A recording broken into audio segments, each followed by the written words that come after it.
ఈరోజు మనం 2 short necklaces చూడబోతున్నామండి. కంప్లీట్‌గా గోల్డ్‌లోనే అండ్ అలాగే మనకి ఎమరాల్డ్ డ్రాప్స్‌తోని లవ్లీగా ఉండబోతున్నాయి. చూద్దాం డీటెయిల్‌గా. సో, నేను వేసుకున్న నెక్లెస్ చూసారా?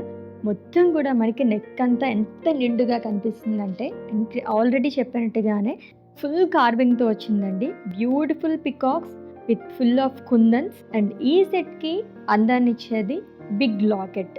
అది కూడా రాధాకృష్ణ మోటివ్‌తోని విత్ ఫుల్ ఆఫ్ కుందన్స్ ఇక్కడ కూడా అండ్ అలాగే డ్రాప్స్ కూడా చాలా బాగా ఇచ్చారు. Emerald drops and pearl drops అనేది వస్తుంది. ఈ సెట్ కూడా చాలా చక్కగా ఒక్క పీస్ వేసుకుంటే సరిపోయేలాగా ఉందండి. సో, స్టార్టింగ్ నుంచి చూస్తే కనుక 3 ఫ్లోరల్స్ అనేది ఇచ్చారు. అండ్ ఇక్కడ వచ్చేసి కుందన్ అనేది వస్తుంది. బ్యూటిఫుల్ ఎమరాల్డ్ స్టోన్ ఇదంతా కూడా మనకి కుందన్స్ అనేది ఇచ్చారు. పికాక్ అండ్ అమ్మవారి మోటివ్ ఆల్టర్నేట్గా వస్తుంది. అండ్ సెంటర్లో వచ్చేసరికి 2 సైడ్ కూడా బిగ్ పికాక్స్ అనేది ఇచ్చారు. ఎమరాల్డ్ స్టోన్ కానీ కుందన్స్ కానీ చాలా బాగా వచ్చింది. And temple kind of look వచ్చింది చూసారా, లాకెట్ అంతా కూడా మధ్యలో అమ్మవారి మోటివ్ వచ్చింది. ఈ చుట్టూ కూడా మనకి ఇలానే ఇచ్చారు kundans. Emerald drops and pearl drops సూపర్బ్‌గా ఉంది అండ్ చాలా చాలా కలర్‌ఫుల్‌గా కూడా ఉంది కుందన్స్‌తోని.